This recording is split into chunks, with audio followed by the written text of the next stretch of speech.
છું। આજે કન્યા કેળવણી મહોત્સવ અને શાળા પ્રવેશોત્સવ 2025-26ના આ શુભ પ્રસંગે મને સ્વાસ્થ્ય પર્યાવરણ વિશે કંઈ કહેવાનો મોકો મળ્યો છે, તેનો મને ખૂબ જ આનંદ છે। આપણે સૌ જાણીએ છીએ કે આપણે સ્વસ્થ રહીશું તો જ સારું ભણી શકીશું અને સારા કામ કરી શકીશું। આપણે સ્વસ્થ રહેવા માટે આપણું આસપાસનું પર્યાવરણ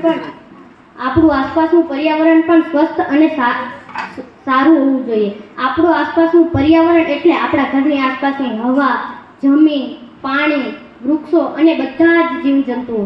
આજકાલ આપણે જોઈએ છીએ કે આપણી આસપાસ ઘણી ગંદકી છે। વાહનોનો ધુમાડો, કારખાનાઓમાંથી નીકળતો કચરો, પ્લાસ્ટિકનો વધુ પડતો ઉપયોગ, તે બધું આપણા પર્યાવરણને બગાડે છે। આપણે આપણા પર્યાવરણને સ્વસ્થ રાખવા માટે શું કરી શકીએ? આપણે વધુમાં વધુ તો વૃક્ષો વાવી શકીએ, પાણીનો બગાડ ન કરી શકીએ, કચરો કચરાપેટીમાં જ નાખવો જોઈએ અને પ્લાસ્ટિકનો ઉપયોગ ઓછો કરવો જોઈએ।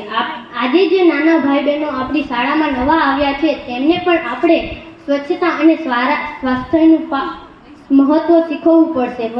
ખાસ કરીને દીકરીઓને ભણાવવી ખૂબ જ જરૂરી છે, કારણ કે એક ભણેલી દીકરી 2 ઘરને ઉજાડે છે। તે સ્વચ્છતા અને સારા સ્વાસ્થ્યના પાઠ પોતાના ઘરમાં અને સમાજમાં શીખવી શકે છે।